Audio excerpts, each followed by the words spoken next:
Well, hello everybody. Guess what? It is time to get some answers for the problems that you tried at home on your own, dealing with linear word problems, okay? So hopefully you already have the answers to number 1 and 3 because Mr. Cridge did a video already on those. My job is to do 2 through 8, okay? So we're gonna go ahead and do that right now. Let's go ahead and get started. So number 1, we're not gonna worry about it. You guys have already looked at number 1. So here we go, number 2. Okay, here we go. So for babysitting, Nicole charges a flat fee of $3 plus $5 per hour. That is a rate of change. A flat fee, this is the initial cost. Okay, so if you recall in the equation, of course, of y equals mx plus b, we're not doing that. We're doing c's and h's. Ours is going to be C equals MH plus B. So for us, the cost, C, is going to be equal to M, the rate of change, that's this, 5H plus the initial cost, which is the y-intercept of 3. Boom. There's number 1. Okay? I should say there's number 2, part A. Part B says, what do you think the slope and the y-intercept represent? So again, the slope, which is M, is the $5 per hour. Happens multiple times. On this one, the y-intercept, which is the B value, it's also the initial value, is the $3 fixed. Okay, you do that one time. This happens once. This happens multiple times.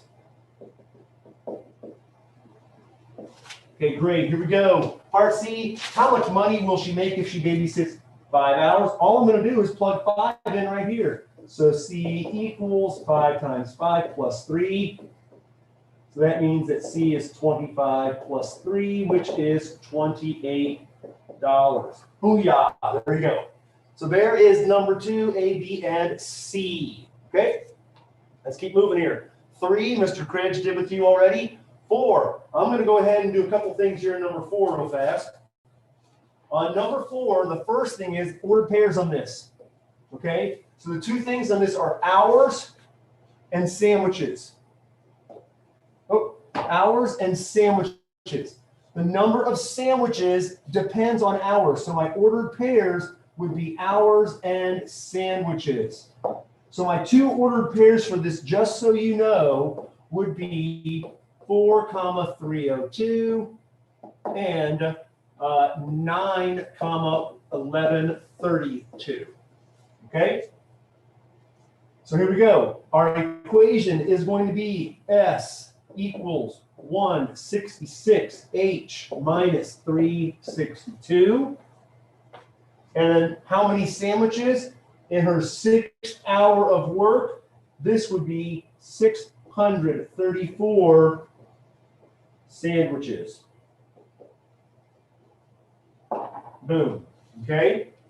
634 sandwiches. And that was just plugging in the number 6 right here and evaluating this. It's time for number 5. Number 5, Casey is a small business making dessert baskets. Estimates that her fixed weekly costs for rent and electricity are $200. Ingredients for one dessert basket cost $250.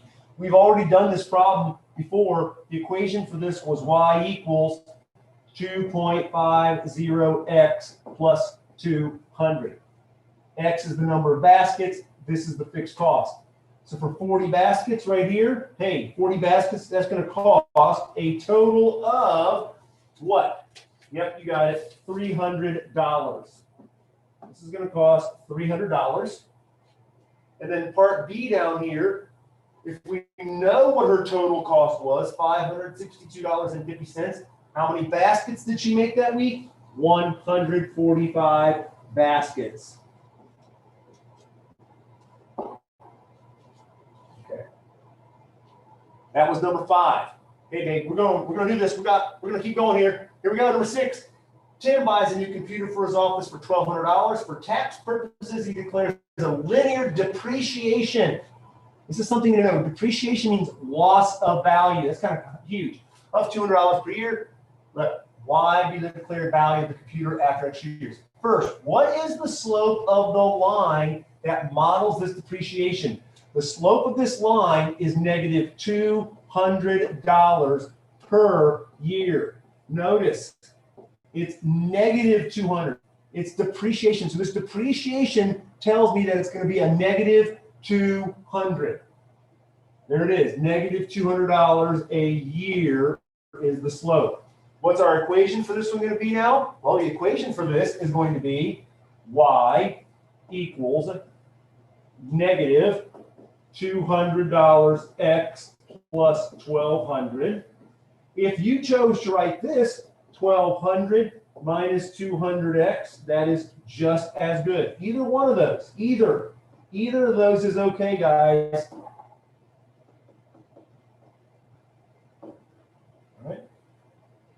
And then the last part down here says, hey, find the value of this computer after 4.5 years. The value of this computer after 4.5 years is going to be $300. $300. That's number 6. On to number 7. Here it is. Oh, Jim has to choose between these two Jims. Okay, and once he wants to write equations for both of them, and then he wants to figure out where should he go if he wants to go 20 times a month. So here we go. Plan A. Plan A's equation is Y equals 10X plus 50. That's 10 per visit. This is the slope. That's the monthly fee. This happens once. That's the y-intercept. Down here, for plan B, the equation is Y equals, this time it's 15 per visit, so that's 15x plus 25. So those are my two equations. Now, what do I have to do? I have to go ahead and find out, hey, 20 times. So if I use this one, if I use plan A 20 times, my cost will be $250. Okay? If I use plan B, my cost will be $325. So where should I go, or where should Jim go? Jim should choose to go to plan A. Plan A is going to save him $75 a month. All right. That's number 7. One more, number 8. Here it is, number 8. At a gas station, the price of gas is $2.40 a gallon. Draw a graph to represent the relationship between the cost of gas and the volume purchased.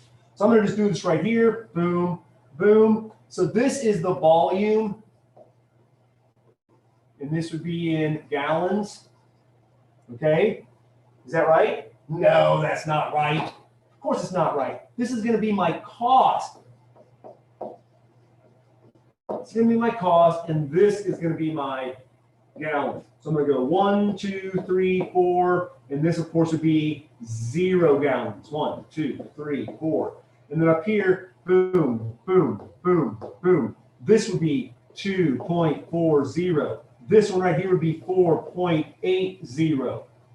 Okay, and then if I want another 240, another one up, maybe right here. All right, what's this graph going to look like? If you don't buy any gas, you're going to pay nothing. If you buy 1 gallon, it's 240. If you buy 2 gallons, it's 480. So this is going to look like this. Okay, that's what it's going to look like. All right, then it says write an equation using Y equals mx plus b form. Good, here we go. Y, the total cost, is going to be equal to m. That is the slope. That's 240 times x, the number of gallons. Now, it starts at the origin. I could put plus 0 if I want, but I don't have to. You could do this, or if you just want to write y equals 2.40x, this is just good. Either one, again, is fine right here. Either one. All right, great. Hopefully you understood those. And this, if you understood these, this is a great preparation for the test, which you're going to be taking. Hey, thanks for filling in or joining me here and doing these problems. We'll talk again later. See you guys later.